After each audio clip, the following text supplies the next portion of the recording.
He's unmatched in strength and speed. Nobody was going to beat us. Mind your pace. Okay, good. Just hold steady. Good job, Sunbeam! Keep it up! Just don't let your guard down! Let's go, Dom! Just don't let your guard down! Whoa, holy cow. Come on, just a little bit faster! Let's go, Come let's on. go, let's go! Explosive! Last one. Push through. Go, out of there. Let's go, Dom!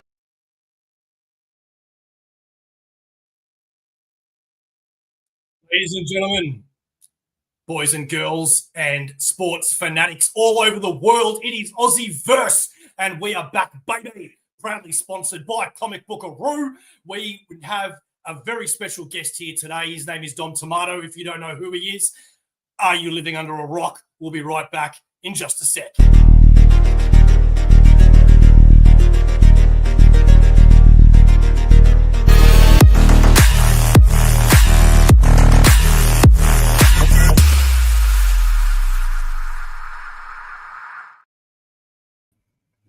So we have heaps and heaps of people here today. First and foremost, we have Dazza from Jump Punch Comics, who facilitated this extraordinary interview. Thank you so much for joining us, Dazza. You're a beautiful, beautiful human being.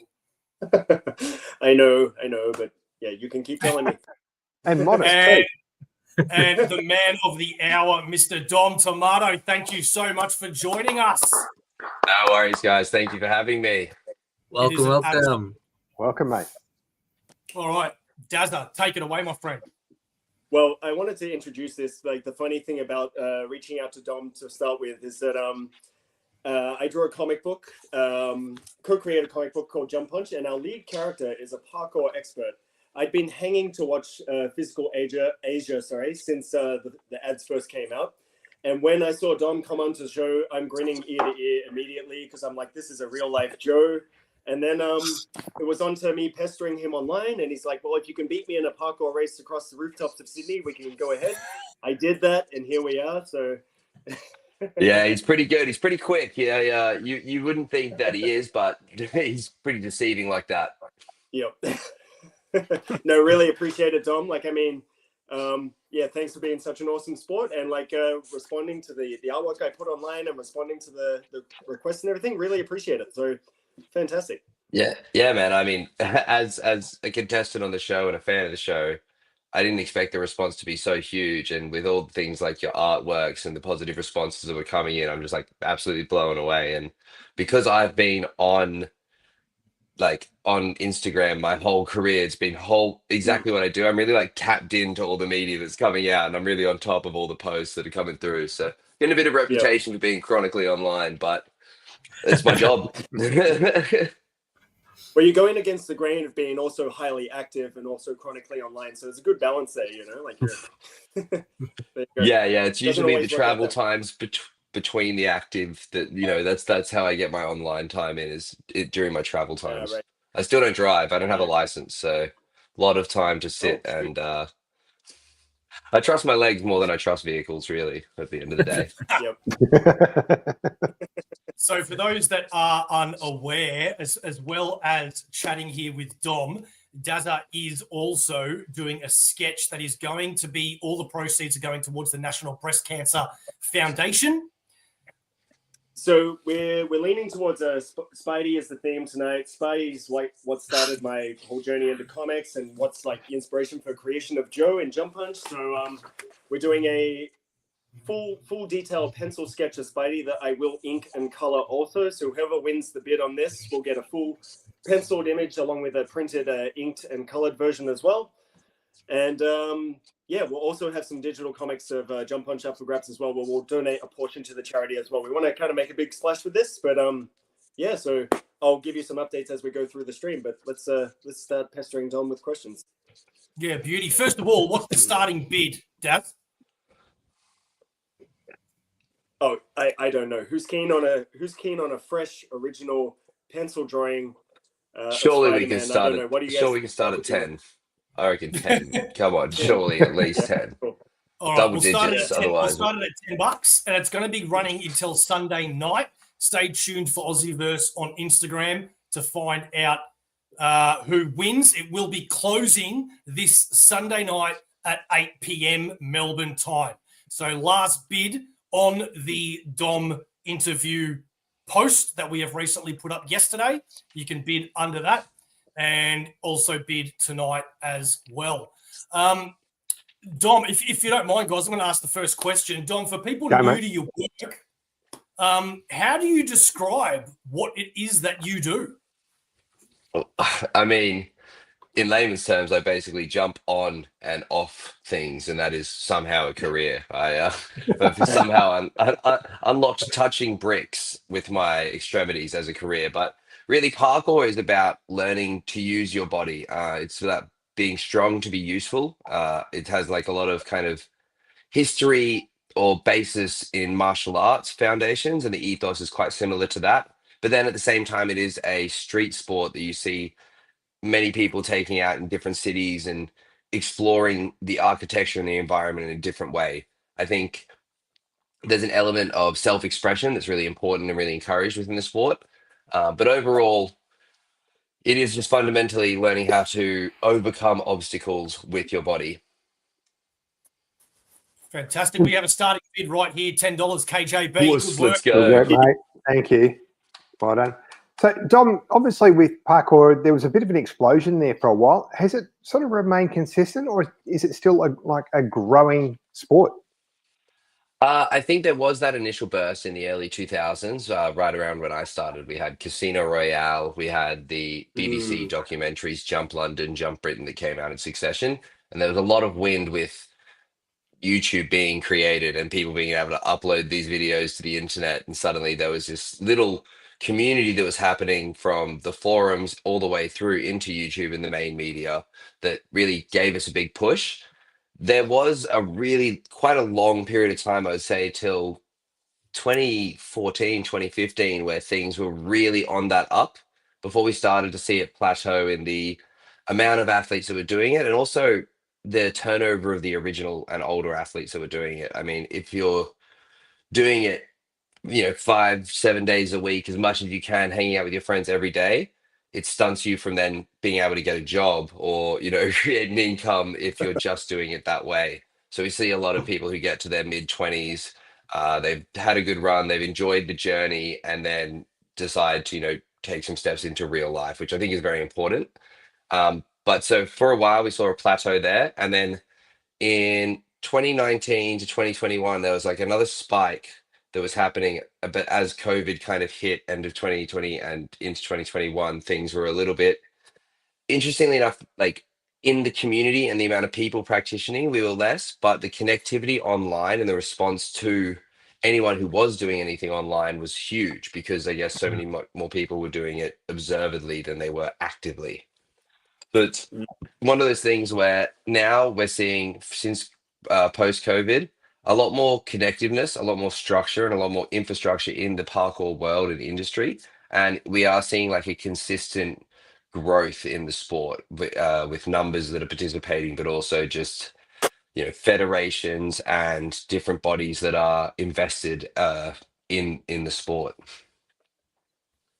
That's cool. And obviously during the COVID period, mate, would have been really interesting as well. So what did you do to be able to train and things with? I mean, I don't know whereabouts you're based in Australia, but if you're in Melbourne, all the lockdowns and everything that we had, how did you stay on top of your fitness and practice and everything? Oh, mate, great question. Because I was very fortunate that from April 2020 to April 2021, I was in Australia, but the laws weren't at that time super restrictive. You could still go out and exercise. So I would go out with one or two friends and just really, really push ourselves really, really hard. We had like no one telling us we couldn't be anywhere and that we were, in private residence or private property of office areas because no one was there. So it was like kind of freeing in a way. And then I actually was able to fly to Turkey to begin shooting a Red Bull project in April of 2021. And then from there was able to kind of hop around the countries that had their restrictions changed and just spend 5 months away just doing some of the hardest high level parkour I've ever done. So I didn't suffer the same as a lot of people here in Australia. When I got back, I had to kind of comprehend that everyone else had just been isolated this entire time and I'd just gone off and had the time of my life. So I'd meet up with people and be like, I haven't seen you in 6 months, and they're like, yeah, I haven't seen anyone in 6 months. Like, yeah, so it was a different experience for me personally, but I think for a lot of practitioners, you were able to kind of hone in on your own journey in parkour and how you kind of practice by yourself or with fewer numbers than as opposed to these huge collaborative jams that we get to. Yes. It sounds like um, there was no COVID restrictions for you since you've been traveling, and you mentioned about journey. What about your personal journey? How, like, for someone who doesn't know who you are, how did you start? So growing up, I did figure skating to quite a high level, and I think that gave me a lot of tools and understanding of like what it takes to be a national level or high level athlete in your sport. A lot of lessons through discipline, lessons through training, lessons through coaches that I had who taught me a lot of things. And then I was going to a performing arts high school when I moved to Sydney, and I saw parkour on YouTube. I was looking up ninja videos from Naruto and that sort of thing. And then I found parkour and I was like, whoa, wait, you can just do that? Like you're allowed to just do all the things from an action film like chase scene. You don't have to shoot the guns or fight the village. You can just like do jumping. And I found a video that was called Russian Climber Parkour Video. And it was a guy, Oleg Voslov, that gave us this kind of pathway into, and a lot of people's first video of parkour in my generation was this video. It was like a huge thing for the parkour community. And so that I instantly went out of my lunch break and tried it. And then I've basically done it every day that my body will allow me since. I just found like, to put it puritanically, it was like my calling. Like, you know, the thing I'm supposed to be doing with my life is parkour. And then, yeah, I learned a lot of things through the sport. I would say I was a little bit more egotistical and self-important when I first came into the sport. And I very quickly learned kind of the guiding messages of like supporting others, inclusiveness. And I was quite ostracized as a kid. So I felt like the parkour community was the first one to like welcome me with open arms without judgment while still being able to teach me important life lessons and values. Well, I'm going to jump in right there. I think that was one please. thing I really enjoyed about the Australian team, but like yourself, especially on the Physical Asia, like you guys were congratulating everyone on a job well done. Yep. And I love that. Like I'm a teacher at a primary school, and we try to talk about that all the time. So I thought it was fantastic to see such high level competition of athletes who are competing in the highest level of their game. Oh, just good job. You know, we lost, whatever. Great. That was a great, whatever, you know, it was just fantastic vibe that you guys brought to the show, I thought. And it really changed it up from the previous seasons as well. So that was a lot of fun to watch and quite wholesome as well, you know, a good value to kind of. A lot of mutual respect. Yeah. Yeah. I think, you know, we were getting touted as kind of like a very arrogant and cocky team in the beginning. Right. But I think the difference there is that as much as we have self-confidence and we would pedestal ourselves, we're also the first people to pedestal every other contestant, because what we're taught in Australian sportsmanlike conduct is you can talk trash on the field, but you will live and die by the respect that you have for the other players and everything they've given to the game. Yeah. And really this insane journey and this insane show that we're on, we're the only ones that experience that like physical and mental trauma together. And so you kind of form this bond and this undying respect for the other players. And that was really happening more and more along the way. Yeah, great.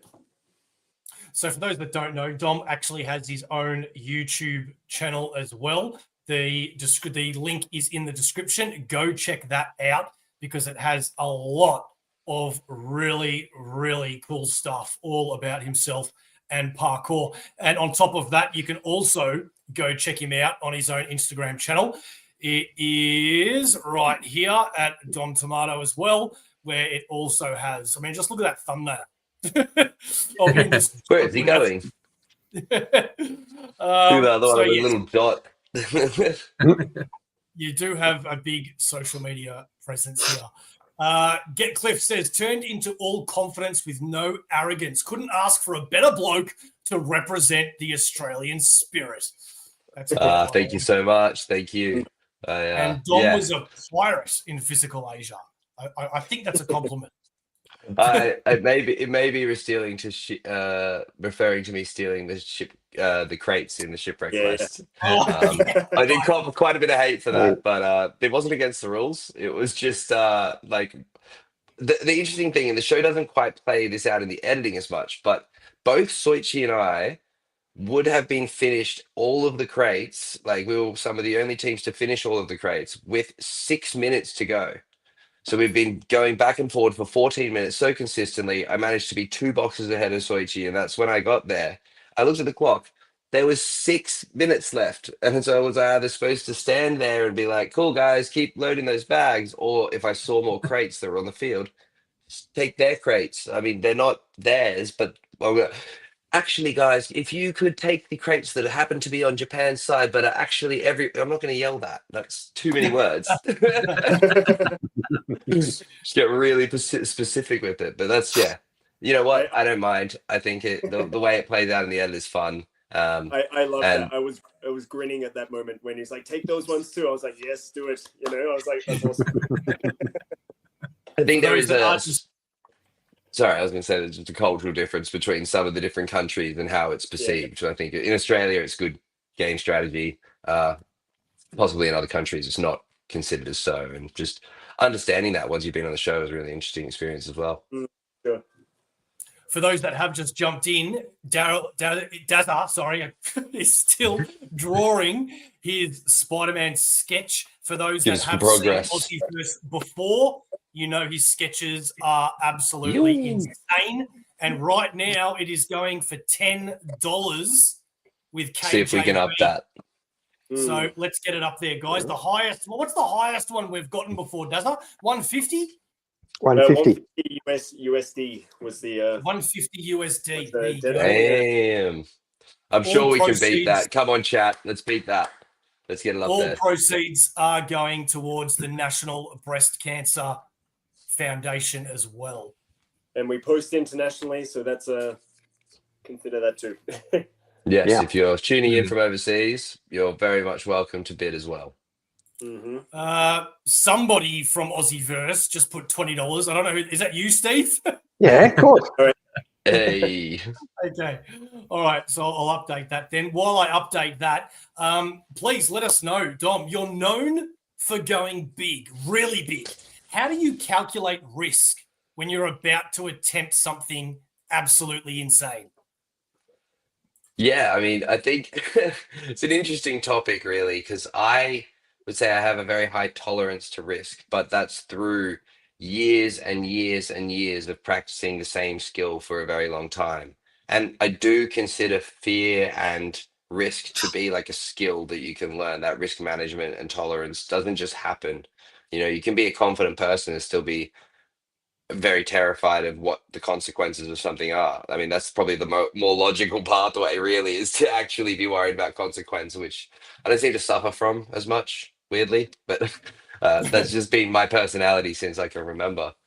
I think the thing that is usually going through my head is self reinforcement and telling myself that I can do it, especially in something where I know maybe the mechanics are quite simple, but the risk might be very, very high. And so I like if I don't make it, the consequences of that are dire. So during those moments, I have kind of a little pre-ritual of what I call working out the math. So I will do as close as I can a replica jump of the same shape, make sure that the jump, flip, whatever it is, feels the same way it normally does and how it has for the last 10 years. And also that I can aim and put the trajectory where I need to. If it's like a short, tight gap, I need to know I can land in that space. And often you'll see parkour athletes kind of putting like a shirt on the ground as like the wall and practicing jumping and spotting it first before they go and do the big challenge. It's not just that 7-second clip you see online. There's a lot of pre-thought, pre-game, pre-existing training that's going into that moment. But there is always like a 5 to 10% jump at the end or leap of like faith, as it were, where sometimes something's just not going to feel any more comfortable, and sometimes you're pushing into the unknown, and you kind of have to trust that all the other times you've taken that leap and pushed yourself past that limit, it has gone exactly how you predicted, and then you take that as kind of self-reinforcement and positive experience that goes hand in hand with like leading up to that moment. And then for me, my personal one is stomp my feet, say, all right, ready, for whoever's usually recording, and then 3, 2, 1, quite loud and quite to the point. And by the time I hit 1, I'm going and I'm having fun, and I don't know anything else that exists. It's just me and this jump. Like really dials me in. But that's like a practiced ritual over time. Fair enough. Wow. Like any super talented athlete or musician, Dom makes it all look easy. And you know what else is easy?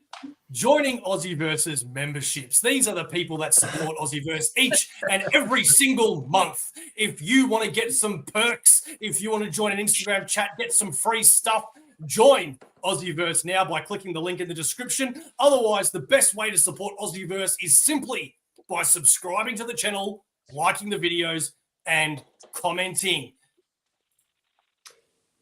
So I was jumping in there, like I was listening to on another stream, Dom, where you were talking about how you talk about widening your skill set like you would a tent, and I thought that was how you expand the poles of the I seem tent. to have lost audio. Oh. I cannot hear. We can hear you. Yeah. Oh, there, it's come back. I think I just couldn't hear Dazza. Right. So you were talking about Yeah, still can't hear Dazza. Can you hear? Sorry, everyone no, else? not sure what's going on. Yeah, we can. Okay, you can hear me. Dom's out. Yeah. Might have to do just my connection. Yeah, I'm not sure. Okay. Or do you want to relay it like he was? Do we want to do like a relay where you guys tell you and then bring it down? Let's do I was that. talking about Dom had an analogy of widening your skill set by expanding your tent, like by widening the tent poles. And I was wondering how you might coach a young parkour athlete who wants to do the highest skill things but has to start at a low level. Do you want to relay that? Does that make sense? Yeah, I was waiting for Steve to relay that. Oh, no pressure. So Daz has pretty much just asked, mate, like obviously you might work with some younger people who are interested in parkour and they just want to kind of go right off the top to start with. And how do you talk them down, so to speak, to say, hey, you know what, you need to start on the bottom, work your way up. It's like anything that you learn, you've got to start early. How do you approach them with that? Because obviously some people will be like, no, I can do this. I've watched the videos.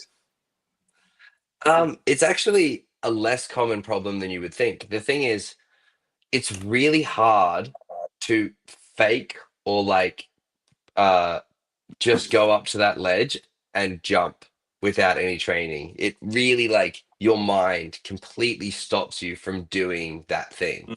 So there'll be people who, sometimes will do if they're walking past and they do a little jump and they'll jump over a park bench and even trip over the, so they're like, parkour, and then poof, crap. I'm like, like it's, yes, on principle, it is very easy to do a jump. And we all, in our childhood have experienced climbing and jumping over things in that way. But when it comes to doing something actually tough or physically scary, they'll stand on the edge and they go, oh, I'm not doing that. Like it's instantaneous. And parkour essentially is training yourself out of that skill. So early on, like the fundamentals, you're very, very scared and it's very, very hard.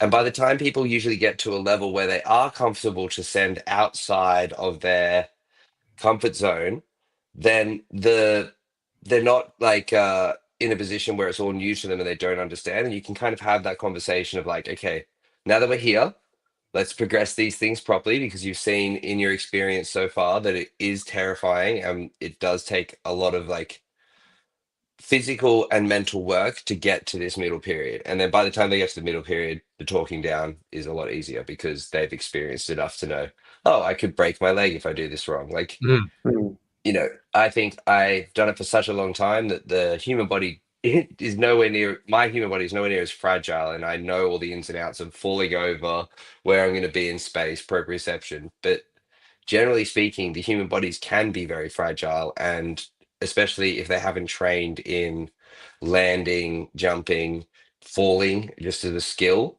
that's when it can be a real dangerous mix of things. Yeah. All right. Well, I'm going to ask you the second most important question of the night, Dom. What's your favorite Spider-Man movie? Cool. For me, it's still the original. This is a controversial take, but Tobey Maguire in the first Spider-Man movie was just the epitome of Spider-Man to me. I think that's when I was most obsessed with the character of Spider-Man. And so it holds this nostalgic place in my heart. Yeah. Okay, we Fair got enough. approval for the crew. But yeah, that's just I can't argue that one, man. I can't argue that one, it's a man. good movie.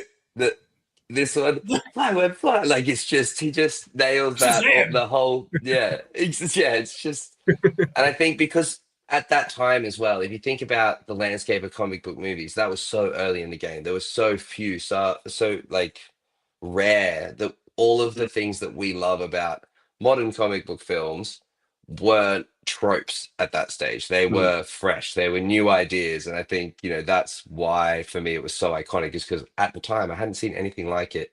And as someone who's obsessed with movement, Spider-Man was like the ultimate, like god of movement in that way. Being able to take it to like unbelievable, ridiculous heights.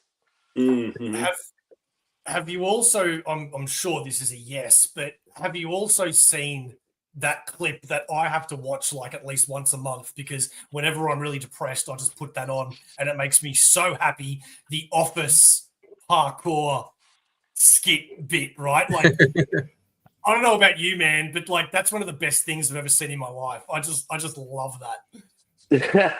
I mean, it is unanimously people's like first reaction when I say I do parkour. They're like, "Oh, like parkour," but actually, hilariously enough, I'm on quite good terms with it because I see it in my everyday life as well. It's probably one of the most top commented things on all of my social media. It's just the gif of him rolling on the couch. But really, it actually did a disservice to the sport in its credibility because it made us a bit of a gimmick. It made us a bit of a joke, and it was really hard to then climb back up out of that, stereotype of what parkour was for a long time. Like it's great because in a certain light, everybody suddenly understood what the sport was. Like parkour, the jump over stuff, cool. They get it, and it gave us like a lot of spotlight in that way. But it also very much tore down like the opinion of what a parkour person is. I think if you look at that portrayal and then the portrayal that Physical Asia did of parkour, they're very different looking beasts. Yeah. Well, I mean, you're preaching to the choir here. I'm a massive wrestling fan, so I've been trying to convince people my whole life the real beauty behind professional wrestling. Not the stuff that I hear every day. So believe me, I do get it. Yeah, there's something about those niches that it's like the thing. If you love it, you love it. If not, you probably don't get it. Yeah. I'm going to bid 30 now, Steve, because I just realized I don't own anything by Dazza. So if I can steal at least $30, I will. I'll make it 40 then. No, we don't want to have it. Just I'll give you guys a print of it. We don't want to have it. Bidding here.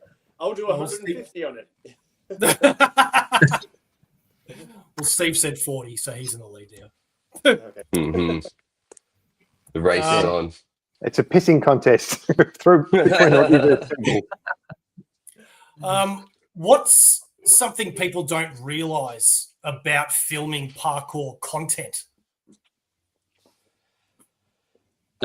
Especially when I work on small jobs that haven't filmed with people who have kind of an idea. They're very good with the camera, but they might not have filmed parkour before, is that what usually you would shoot in a cinematic or traditional style is basically incorrect for parkour.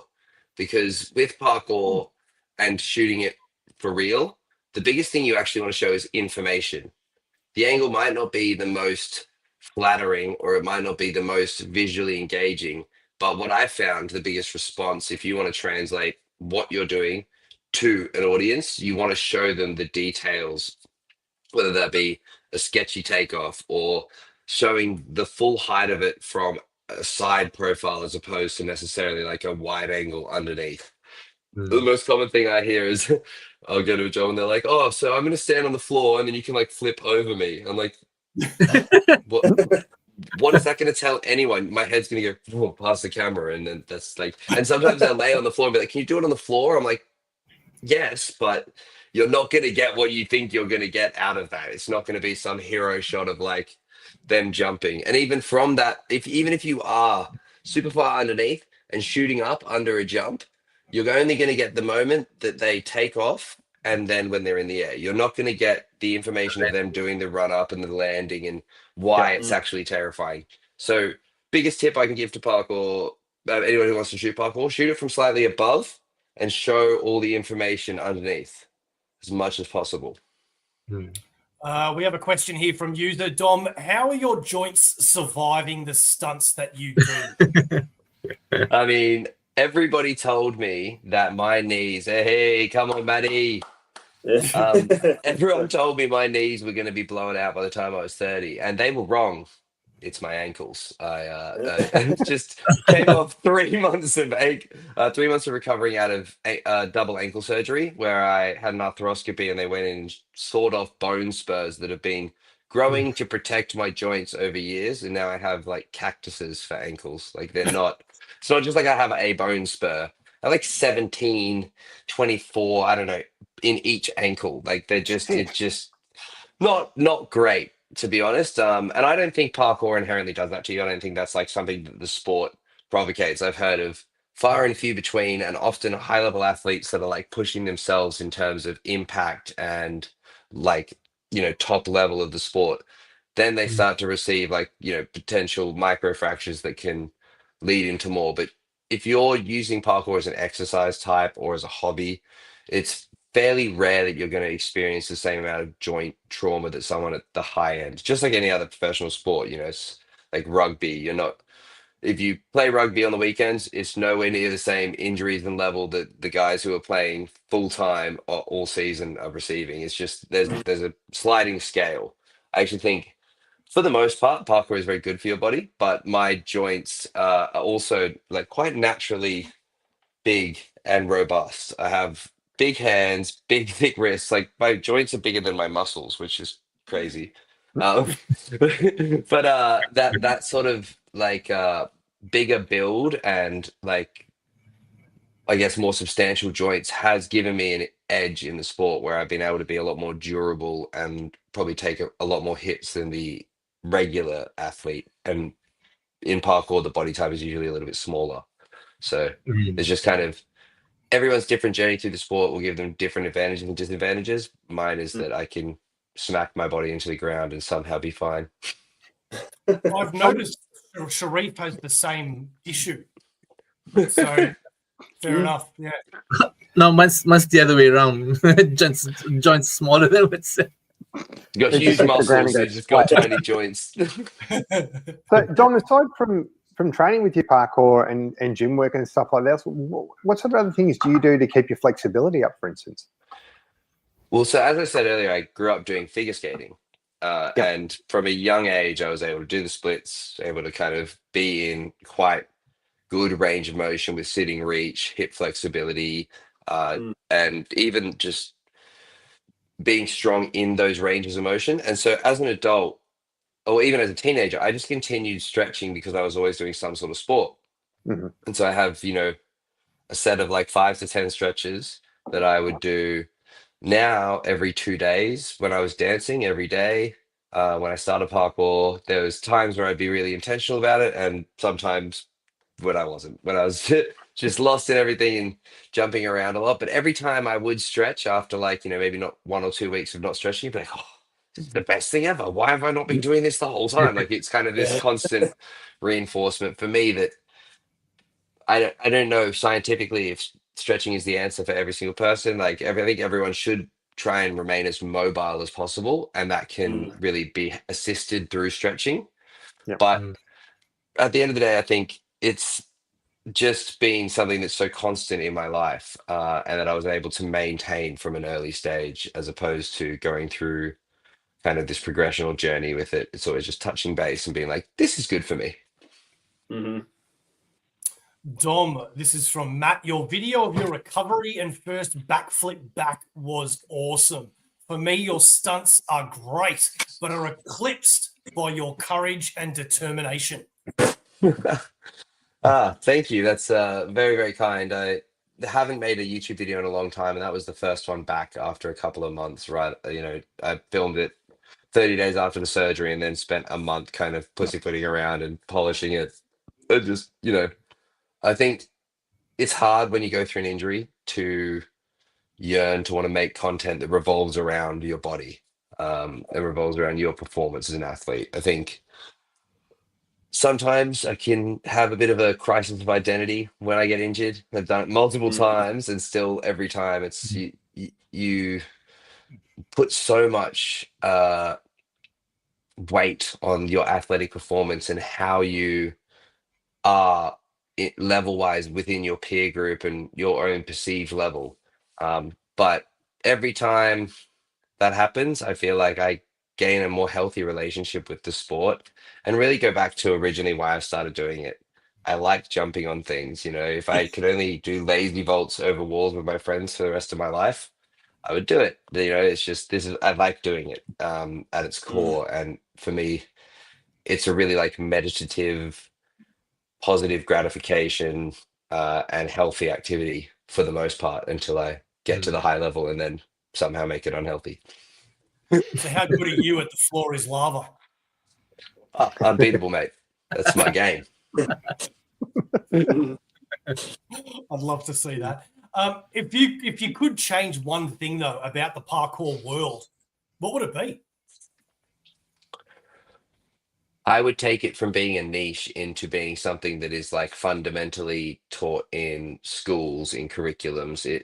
Learning to use your body shouldn't be something that is just designated to sport or just specified to this one outlet. I actually think we should all, from a young age, and even into our older age, practice mobility and movement and learn how to like fall, get up, get over a fence. And those things, they don't have to be a high intensity exercise type. It's just a fundamental human skill that I think we could all learn. So for me, if I could change one thing, it would, it to be not so much of this tiny little bubble that we all live in and we all are able to like expand together.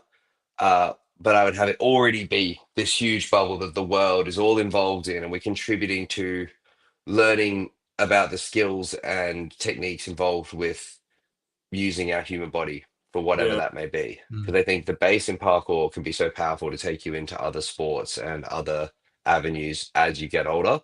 And also, my grandma had a fall when she was in her late 80s, and that very much accelerated her dementia and made things quite tough for her. And I feel like, you know, you can hypothesize as much as you want, but I feel like that is quite common. And if we could instill techniques and muscle memory into people for getting down and up safely, so if they do feel lightheaded, their response or internal mechanisms aren't to tip forwards or trip forwards, it's to sit down and bring your weight down your hips and your legs. You're used to bending down and protecting yourself in like a back kind of like stunt-esque fall. Like I think if we all had those skills, then they would become like muscle memory as a society. Therefore, you know, just lowering the intensity of those falls for elderly people. Wow. Yeah, that's a brilliant point. It's a long game. I don't know if you can hear me yet, but we can have someone relay it. It's a long game, and I work at a school, and you can see the activities and stuff that kids are allowed to do has been like lessened, been decreased. Like I'm not allowed to get a ball off a roof anymore. We actually have to have someone who's ladder qualified come in. So it's a different world, you know. We definitely need more mobility. Relay away. Thank you. Dom, Daz is saying that he can beat you in a fight. Yeah, I think after the parkour run across the rooftops, I'm pretty intimidated by him in total. But he said we're going on the call. I was like, yes, sir. Absolutely, sir. Yeah. Hey, Dom, I got a double-barreled question for you, mate. Where's your favourite place? I mean, obviously you've travelled a lot. So where's your favourite place you've done parkour, and where's somewhere that you'd like to do parkour that you haven't done yet? I haven't visited yet.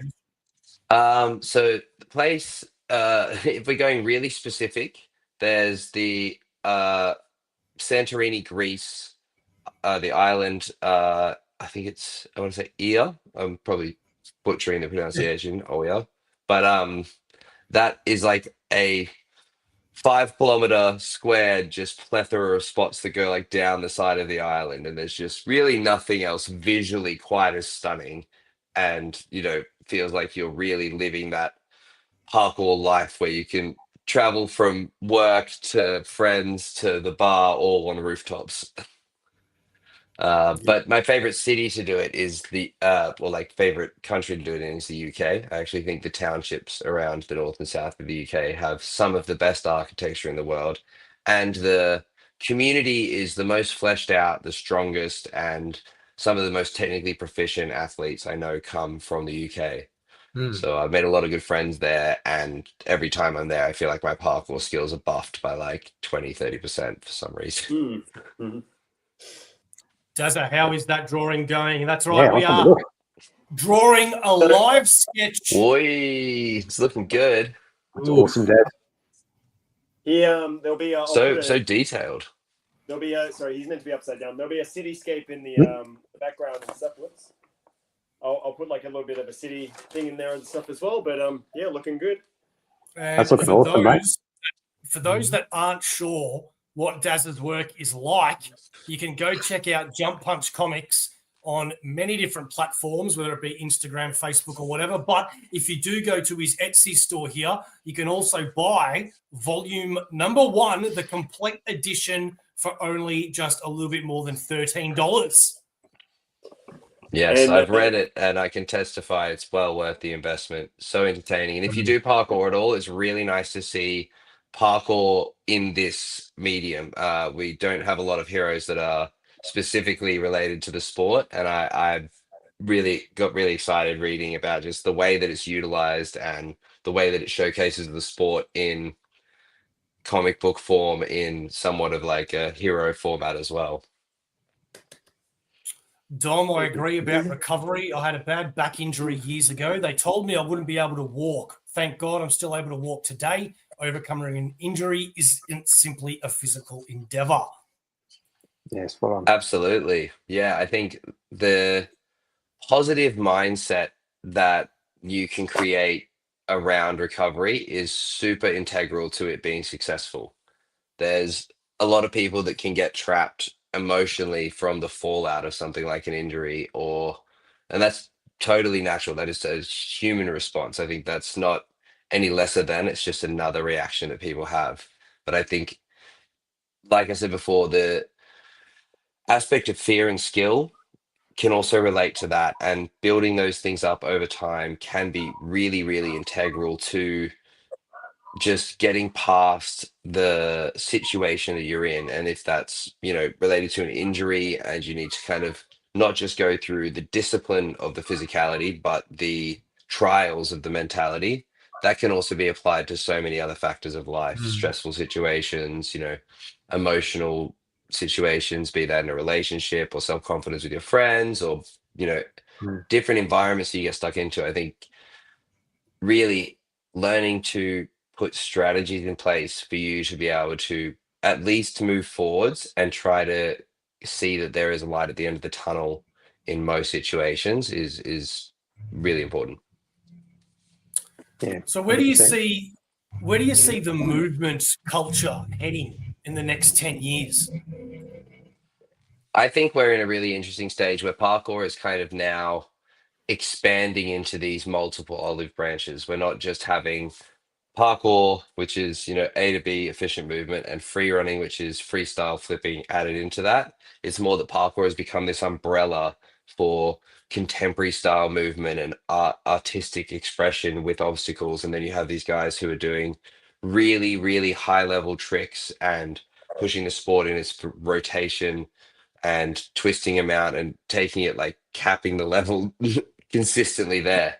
But we also have a celebration of multiple styles with off-axis movement, fundamental parkour technique, speed athletes who want to focus on media and style more than that. And even we have like a sect of parkour practitioners who choose to compete in world chase tag, and that's like a great avenue for athletes who want to like have a competitive aspect to their training and really want to dial in on like that team spirit and that unity that you do create with people when you play.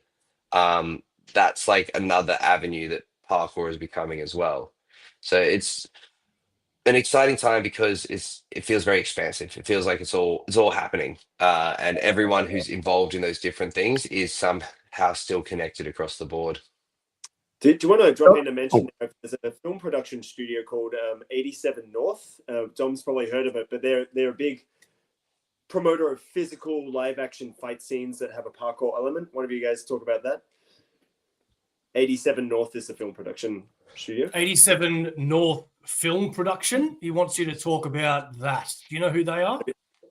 Yes. So was working previously this year with a film production, 8711. They are the premier stunt team in the business right now. They produced John Wick, and they're working on a new film where they brought me in to do the parkour consultation and kind of recommend the realistic touch to the stunts and action they're going to be using that's parkour specific. So they have a guy that does all the falls and the big action set pieces. They have a guy who's very good, Jeremy Arenas, and he does all the fighting combat specifically with the actors and all the swordplay that's going to be involved in the film. Mark Maley is the stunt director for that. And then they brought me in to basically help design the jumps that are going to be used in the opening chase scene and throughout the film. So they can build the set around that. And this is a really crazy project. Chaz Stahelski is the director that's going to be on board. And yeah, I was just stoked to even be a part of that. I'm hoping to go back next year while they're filming and be involved in that process as well. But Henry Cavill was injured earlier in the year, and the whole film was pushed back. So aside from the consultation side of things, mate, have you actually done any movie work yourself? Yes, I was in the movie Twist in 2020. It was like a modern retelling of Oliver Twist, starring Hugh Grant's son. But Hugh Grant's son? Yes, I believe what's his name? Jude Law's son. Jude Law's son. I'm trying to remember his name off the top of my head. I feel really bad now. Oh, it'll come to me.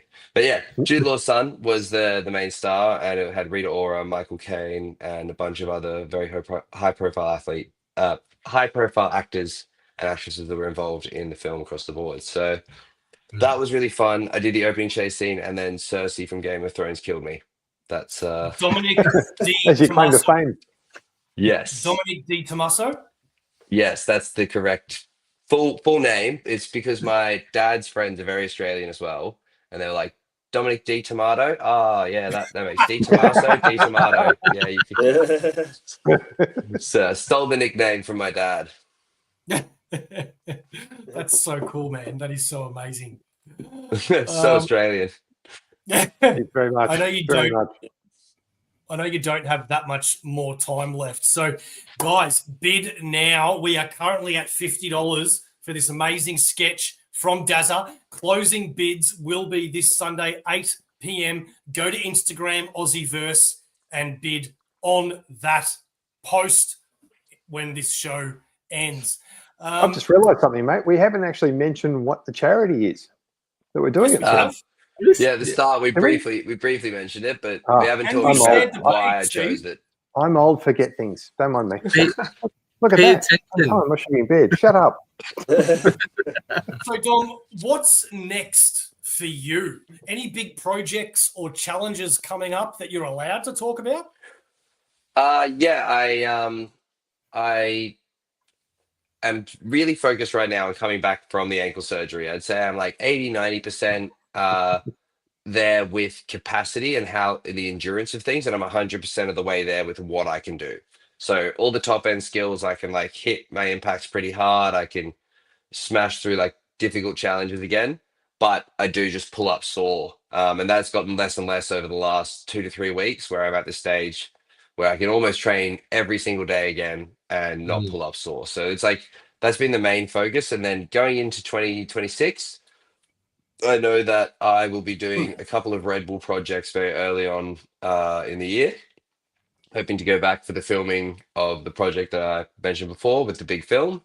with the 8711 crew. And then in the middle of the year, I'm planning to go back to Mongolia for the Nadan Festival and just experience more of the different cultures from the next, like the show that I was on. It's funny you asked that. Do you do parkour in Mongolia? Apparently you do.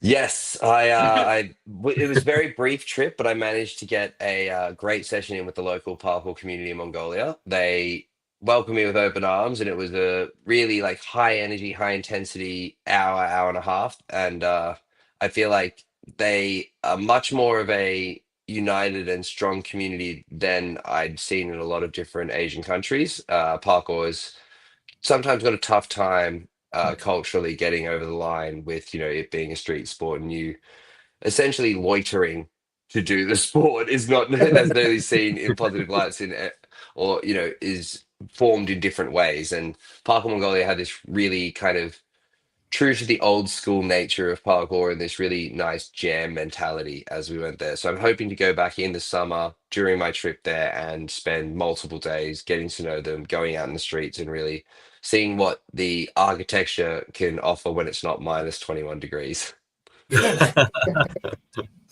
Aaron's asked from his 6-year-old, Dom, your videos are wonderful. What's the best move to learn first?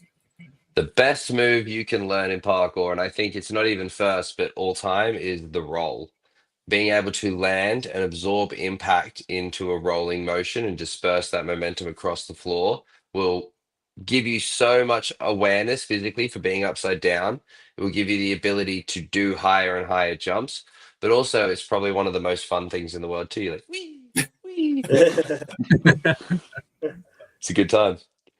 Just before he goes, I think it might be important for Dom to talk about why he chose this charity. We did mention the National Breast Cancer Foundation, but it might be good to mention why we're doing it for this charity.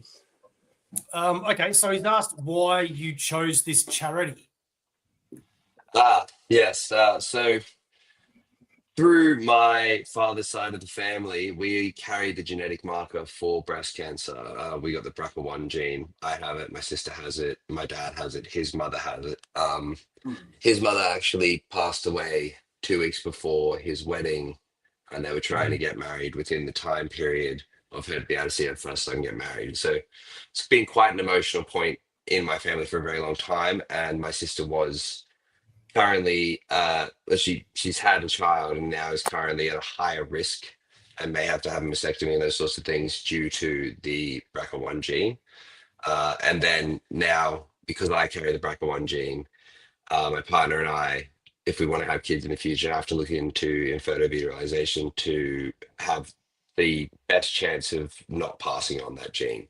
So it's like, top end, long time, all into the future kind of current awareness for me and my family. And I think it does affect the women in my family more than the men. The chances are much higher for them. And being so close to my sister, that's always been something that we've all been aware of as a family, but now I am in a position to be able to make an impact for. And so that's usually where the first thought goes in where I can make change and why I chose the charity. Yeah, great. Fair enough. Yeah. All right, well, let's have a word from our sponsor and we'll wrap things up. Comic Bookaroo, Australia's #1 online comic book store. Comic Bookaroo, proud sponsors of AUSSIEVERSE for all your comic book needs. Graphic novels, hardcovers, omnibuses, single issues. Don't forget to pre-order every Sunday at Comic Bookaroo.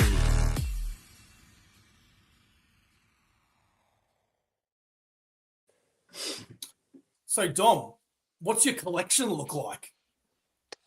I am ashamed to say that I don't have a physical collection, but because my best friend Mark's Masters has an entire physical collection at his house, I've always been able to go over there, borrow a few, take them home, and reading through. I really like. Recently, I've been reading a lot of the Walking Dead, seeing it in comic book form as opposed to the HBO series was really cool to see the difference in the storyline, difference. Yeah, they really take it a different direction. And I also found the Boys comic fascinating for exactly the same reason. Being someone that was super into the TV series, he was like, "Come and see the collection here. Take these with you." I was like, "Ah, cool." So yeah, it's like expansion of like the universes and the different lore within each universe is really fun to learn, especially once you're hooked. Yeah. Well, if you're ever in Melbourne, mate, feel free to come over and borrow a book. Absolutely. I would love it. All right, good on you. Have you guys got any closing questions for Dom? No, just mate, thank you so much for giving up your time and joining us. Really appreciate Mate, it. it was an absolute pleasure. What about you, Silent Daz? Well, you can't hear this, but again, once again, super grateful for the appreciate it, man. That's where I'm at. That's what I'm experiencing. Daz said he still wants to fight you. Yeah. Oh, mate, you gotta let it go. Rest. I'm not that good at fighting yet. All right, fantastic. We have one final question to ask you, Dom. It is the most important question of the night. I do not know if Dazza has worded you up, but if he hasn't, we're going to find out in just a moment.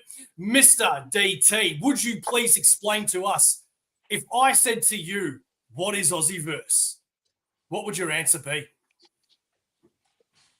My version of Aussieverse is sick old comic heads who are super invested in the game and ready to share all of the knowledge with Australia and people who are interested in that life. I don't mean you guys are old heads. I mean the comics that you're into are the old heads. I'm an old head. Look at it. That wasn't referring to you. That was referring to the comics that you guys like to, bring forwards. Is this real old school feel with it? All right. Well, that was a very good answer, but unfortunately it was completely incorrect because Aussieverse is and always will be for life. Thank you very much, Dom, for joining us today. Nice. It has been an absolute pleasure. Dazza, thank you so much for facilitating this. Thank you, Please Daz. go to Instagram now, bid on this amazing art piece. Yes, it just looks like a bunch of pencils right now, but it is going to look a hell of a lot better when it's finished. Believe that. Yes. That is We will catch you next time. Dom, you've been an amazing guest. Please come back on sometime, brother. Absolutely. Thank you for having me, guys. Really appreciate the chat. Thank you, mate. You're welcome. Stick around after this intro, Dom. We'll catch up with you. Everybody else, see you later. Mm-hmm.